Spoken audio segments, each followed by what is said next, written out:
எல்லோருக்கும் நமஸ்காரம். மாதா பிதா குரு தெய்வங்கள் திருவடிகளை போற்றி, ஸ்ரீ காஞ்சி மகா பெரியவார் திருவடிகளை போற்றி. நடுவின்றி நன்பொருள் வெக்கின் குடிபொன்றி குற்றமும் ஆங்கே தரும். நடுவுநிலை இல்லாமல் பிறர்க்கு உரிய நல்ல பொருளை ஒருவன் கவர விரும்பினால் அவனுடைய குடியும் கெட்டு குற்றமும் அப்பொழுதே வந்து சேரும். வல்லூர் பெருமானின் அறநெறிகளை பின்பற்றி வாழ்க்கையில் நாம் முன்னேறுவோம். இன்று தினமணியில் வந்துள்ள வரலாற்று நாயகர் ராம்நாத் கோயங்கா அவர்களை பற்றிய அற்புதமான ஒரு கட்டுரை. காலவெல்லம் இழுத்துச் செல்லும் வழிகளில் எல்லாம் போராடி சென்று முழுகாமல் தப்பிக்கிறவர்கள் சாமானியர்கள்.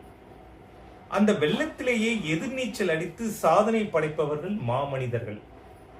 அப்படிப்பட்டவர்களின் வாழ்க்கையை பார்த்தால் துணிச்சல், உழைப்பு, தியாகம் என்ற மூன்றும் அவர்களுடைய குணங்களாக கட்டாயம் இருந்திருக்கும்.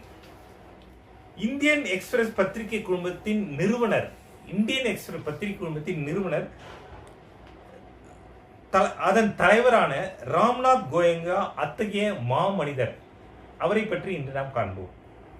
நாட்டின் முதலாவது சுதந்திர போரில் பிரிட்டிஷாருக்கு எதிராக போரிட்ட ஆயிரக்கணக்கான தொண்டர்களில் ஒருவராகவும், இந்திரா காந்தி காலத்தில் கொண்டுவரப்பட்ட நெருக்கடி நிலைமைக்கு எதிராக நடந்த இரண்டாவது சுதந்திர போரில் பத்திரிகை துறைக்கு ஒரு வழிகாட்டியாகவும் மூத்த தளபதியாகவும் திகழ்ந்தவர் ராம்நாத் கோயங்கா அவர்கள். பீகார் மாநிலத்தின் வடபகுதியில் உள்ள தர்பங்காவில் 1904 பிறந்த கோயங்கா படிப்பை முடித்ததும் மாத சம்பள வேலை கிடைக்கும் என்று எவர் கையும் எதிர்பாராமல் வியாபாரத்தில் ஈடுபாட தீர்மானித்தார். வியாபாரத்தின் அடிப்படைகளையும் நெளிவு சுழிவுகளையும் தெரிந்து கொள்ள கல்கத்தா நகருக்கு சென்றார். அங்கு சிறிது காலம் பயிற்சி எடுத்த பிறகு மிகப்பெரிய நிறுவனம் ஒன்றின் வர்த்தக பிரதிநிதியாக சென்னைக்கு வந்தார் கோயங்கா அவர்கள்.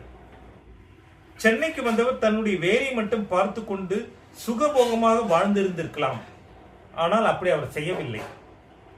நாட்டில் எல்லோர் மனதிலும் வீசிக்கொண்டிருந்த சுதந்திர வேட்கையை அவரையும் விட்டு வைக்கவில்லை. சென்னை மாநகரின் மேல்தட்டு மக்களில் இருந்து சாமானியர் வரை அனைவரிடமும் நன்றாக கலந்து பழகினார் கோயங்கா அவர்கள். அதன் விளைவாக சமூகத்தின் கட்டமைப்பையும் அதன் பிரச்சனைகளையும் தேவைகள் என்ன என்பதையும் நன்கு தெரிந்து கொண்டார் கோயங்கா அவர்கள். சென்னைக்கு வந்த சில மாதங்களிலேயே அதன் சுகதுக்கங்களில் முழு ஈடுபாட்டு காட்ட ஆரம்பித்த அந்த இளைஞரின் துடிப்பால் கவரப்பட்ட சென்னை அரசு நிர்வாகிகளால் சட்ட மேலவை உறுப்பினராக கோயங்கா அவர்கள் நியமிக்கப்பட்டார்கள். அரசாங்கம் நியமித்த பதவியை ஏற்றுக்கொண்டாலும் அதை மக்களுடைய நன்மைக்காகவே முழுக்க பயன்படுத்தினார் கோயங்கா. பதவி கொடுத்து விட்டதே அரசாங்கம் என்று அதற்கு துதி பாடி கொண்டிருக்காமல் அரசின் தவறுகளையும் குறைகளையும் தயங்காமல் சுட்டிக்காட்டி அவையில் சண்டமாறுதலும் செய்தார். இதனால் அரசு மட்டுமல்ல, மேல்தட்டு மக்களும் அவரை கூர்ந்து நோக்க ஆரம்பித்தார்கள். தேசிய இயக்கத்தார் அவரை சுவீகரித்துக் கொண்டார்கள். மேலவை உறுப்பினர்கள் சிலர் சேர்ந்து தொடங்கிய இண்டிபெண்டன்ட் பார்ட்டி என்ற கதம்பு குழுவுக்கு அவரை செயலராக நியமித்தார்கள். தத்தளிக்கும் பல நிறுவனங்களை கைதூக்கிவிடும் காவலராக அவர் உருவெடுத்துக் கொண்டார்.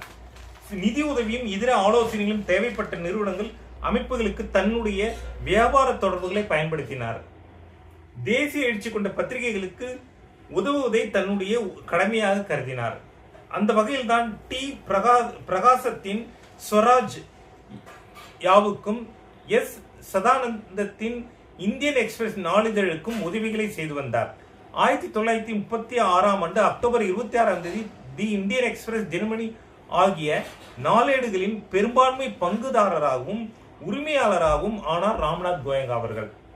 அரசியல் கட்சிகள், அதிகார மையங்கள், வியாபார குழுமங்கள், நண்பர்கள் வட்டம் என்று எதன் பிடியும் சிக்காமல் சுதந்திரமாக பத்திரிகை வெளிவர வேண்டும் என்பதில் அவர் உறுதியாக இருந்தார். இந்தியாவின் நலன்தான் தனது பத்திரிகையின் லட்சியம் என்பதையும் அவர் அப்போதே தீர்மானித்து விட்டார். அரசியல் தலைவர்கள், வர்த்தக பிரமுகர்கள், தொழிலதிபர்கள், அறச்சிந்தனையாளர்கள், சமூக சேவகர்கள், மத தலைவர்கள், ஆன்மீகவாதிகள் என்று அனைத்து தரப்பினரும் அவருக்கு வேண்டியவர்களாக இருந்தார்கள். எனவே அனைத்து தரப்பினரையும் இணைக்கும் இணைப்பு கயிறாக அவரால் செயல்பட முடிந்தது. மற்றவர்களுடனான உறவும் நட்பும் எப்படி இருந்தாலும் பத்திரிகையை பொறுத்தவரை அதற்கு எது நல்லது என்பதை தீர்மானிப்பதில் அவர் சுதந்திரமாக செயல்பட்டார். அதில் தலையிடும் உரிமையோ சலுகையோ யாருக்கும் அவர் அளிக்கவில்லை. இந்தியன் எக்ஸ்பிரஸ், தினமணி ஆகிய பத்திரிகைகளின் எதிர்காலம் குறித்து சிந்திக்கும் செயல்படும் அவர் ஒருவர் மட்டும்தான் இருந்தார் என்பது பெரிய குறைதான் என்றாலும் அப்படி இருந்த ஒரு தனி மனிதர் ஏராளமான மனிதர்கள் ஒரு குழுவாக இருந்தாலும் வெளிக்காட்ட முடியாத ஆற்றலும் வேகமும் கொண்டவராக இருந்ததால் பத்திரிகைக்கு அது மிகப்பெரிய பலமாக அமைந்து விட்டது. அதாவது அவ்வளோ ஒரு ஸ்ட்ராங் பர்சன் ராம்நாத் கோயங்கா அவர்கள். பத்திரிகை நல்ல ஆசிரியர்களை நியமித்தார், அவர்களை சுதந்திரமாக செயல்பட அனுமதித்தார். அரசின் விளம்பரங்களுக்காக மட்டுமல்ல, பத்திரிகை என்பதை செயலில் காட்டினார். அரசு விளம்பரம் தராவிட்டாலும் மக்களின் பிரச்சனைகள் எடுத்து எழுதினால் பத்திரிகைகளுக்கு வாசகர்களின் ஆதரவும் விளம்பரதாரர்களின் ஆதரவும் இருந்தால் போதும் என்பதை செயலில் நிரூபித்தார். தமிழில் தினமணிக்கு இருந்த வரவேற்பை பார்த்து பிரமித்து போன கோயங்கா பிற இந்திய மொழிகளில் பத்திரிகை தொடங்க விருப்பம் கொண்டு தெலுங்கு, கன்னடம், மராத்தி, ஹிந்தி ஆகிய மொழிகளில் பத்திரிகைகளை தொடங்கி நடத்தி வந்தார்.